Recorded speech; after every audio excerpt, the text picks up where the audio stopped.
쿠팡 사태로 16만 5천 명의 정보가 추가로 유출된 사실이 민관 합동조사에서 드러났습니다. 셀프 조사 뒤 3천 명이라며 축소에 급급했던 쿠팡이 그 뒤에 돌연 태도를 바꿨습니다. 전체 유출 규모가 한국 정부 발표대로 약 3,400만 명이라고 인정했습니다. 갑자기 꼬리를 내린 이유가 뭔지 임지수 기자가 취재했습니다. 쿠팡 개인정보 유출 피해 규모가 16만 5천여 명 더 늘어났습니다. 추가 피해 계정에서 유출된 정보는 이름, 전화번호, 주소입니다. 민관합동조사단 중간 조사 결과로 쿠팡이 어제 고객들에게 이 사실을 알렸습니다. 지난해 12월 쿠팡은 중국 현지에서의 셀프 조사 결과를 발표하며 사태의 심각성을 축소했다는 비판을 받았습니다. 3,370만 계정 정보에 접근했지만 용의자 노트북과 하드디스크에 저장된 건 3,000개뿐이었다고 강조했기 때문입니다. 그런데 이게 굉장히 좀 전 위험한 발언이라고 생각을 합니다. 근데 3,000건이 과연 삭제됐으면 어디에 저장이 돼 있고, 만약에 클라우드에 저장돼 있으면 이거 삭제했으면은 찾기도 힘들고 이거. 그런데 3,000건 저장만 강조하던 쿠팡이 16만 5천 건 추가 유출이 밝혀지자 태도를 바꿨습니다. 애초 정부 발표대로 3,370만 건이 유출된 게 맞고 이번 16만여 건을 합치면 약 3,400만 건이 유출됐다는 겁니다. 쿠팡은 3,000건만 유출됐다고 말한 적은 없다는 입장이지만 불완전한 정보로 사건을 축소하고 소비자를 호도했다는 비판이 나옵니다. 심지어 쿠팡 청문회를 열기로 한 미국 하원이 보낸 해롤드 로저스 쿠팡 대표 소환장에도 유출 규모는 3,000건이라고 적시돼 있습니다. 미국에서 한국 정부가 작은 유출 규모를 가지고 미국 기업을 차별한다는 식의 프레임을 만드는 데 성공한 겁니다. 지금 미국에서는 다 3,000건으로 알고 있는 것 같아요. 3,000건 가지고 왜 이렇게 우리 시민을 괴롭히느냐, 이렇게 작전이 성공했다 이렇게 이제 만족해하고 그러는 게 아닌가 싶어요. 반면 민관 합동조사가 속도를 내자 한국에선 뒤늦게 정부 발표가 맞다고 하며 처벌 수위를 낮추려는 게 아니냐는 지적도 나옵니다. JTBC 임지수입니다. 미국 하원의 법사위도 로저스 대표에게 청문회에 나와서 증언하라고 통보했습니다. 그런데 그 청문회의 성격이 쿠팡 쪽에 많이 기울어 있습니다. 한국 정부가 미국 기업인 쿠팡을 차별 대우한다는 건데 소환장까지 공개했습니다. 쿠팡 측의 로비 결과라는 해석이 나옵니다. 워싱턴 정강현 특파원입니다. 미 하원 법사위가 해롤드 로저스 쿠팡 한국 임시대표에게 보낸 소환장 서한입니다.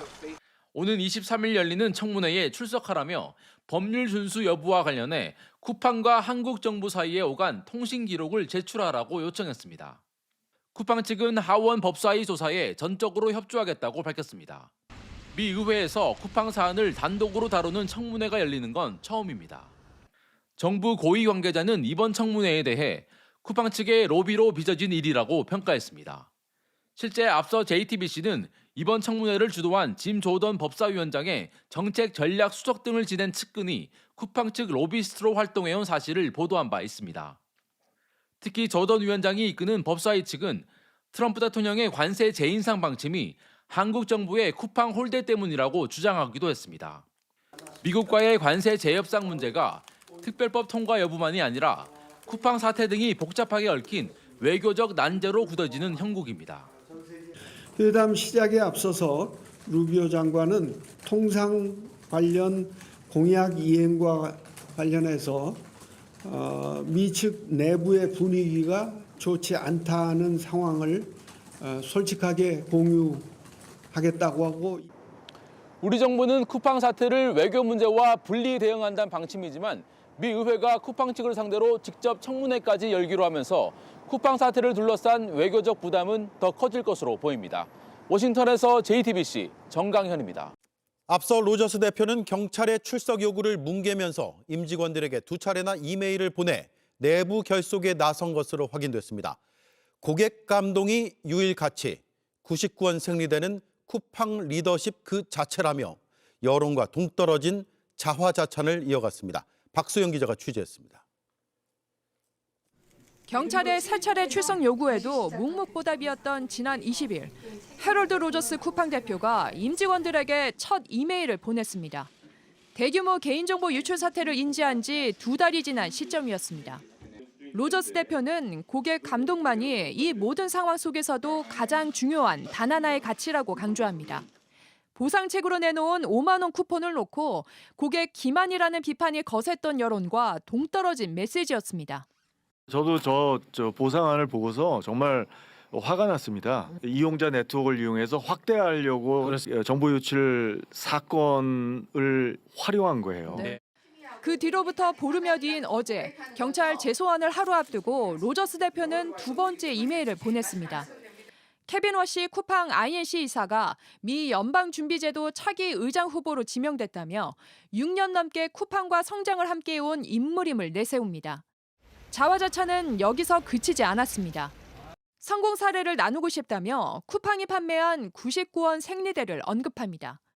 이재명 정부가 강조한 물가안전 기조에 발맞춰 기획한 상품이 큰 호응을 얻었다며 이것이 쿠팡을 만든 리더십 원칙 그 자체라고 치켜 세웁니다.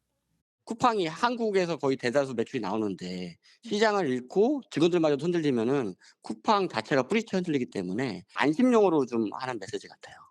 쿠팡 이용자 이탈이 현실화되자 정부 시책에 맞추고 직원들의 민심을 사려 한다는 분석이지만 미국 정가에서 로비하는 이중 태도를 보면 쿠팡의 진정성을 둘러싼 의심은 쉽게 가라앉지 않고 있습니다.